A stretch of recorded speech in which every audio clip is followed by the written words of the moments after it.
I guess good evening, Professor.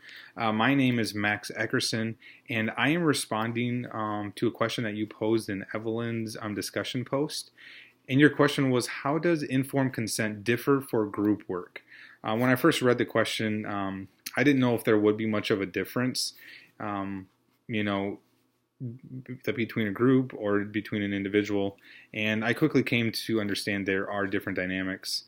There are different consents that a group will have compared to an individual. So, and so I read the article that that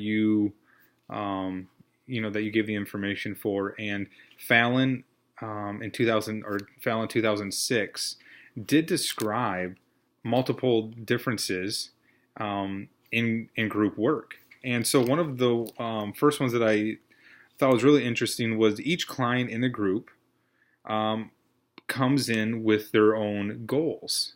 And so if an individual went into therapy just for themselves as them and the counselor, they're going to have 50 minutes to an hour to really work through and process to reach their goals for that session.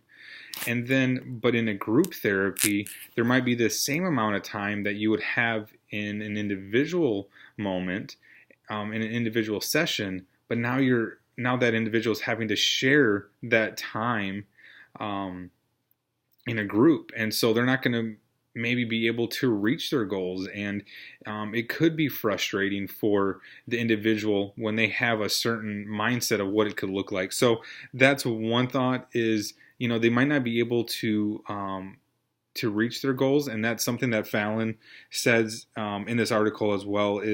And then also the individual goal for a certain client could be different than the group. And so when you're in the group, you're having to use the informed consent, but it's going to have to be consent for the best for the entire group, not just for the individual. And each individual in the group is going to have their own set of goals. And that's a dynamic I didn't really think through before. I was like, oh, this should be easier. They're all coming kind of with similar thoughts and similar traumas, or if it's addiction therapy or something like that. And maybe they have come with similar challenges. Instead, they all have maybe they might have similar challenges, but they might have different goals. So that was a really big that was eye-opening for myself to have that realization. And then Fallon also mentioned that the individual might have to realize that their goals might not be met in group therapy. And so maybe in addition to group therapy, they get individual therapy to be able to reach their goals, but then they're able to, with their peers, be able to discuss their stories and their experiences and being able to help one another. So I think it is very powerful, but there is differences in consent, in the informed consent, because now it's not just the individual, it's a group.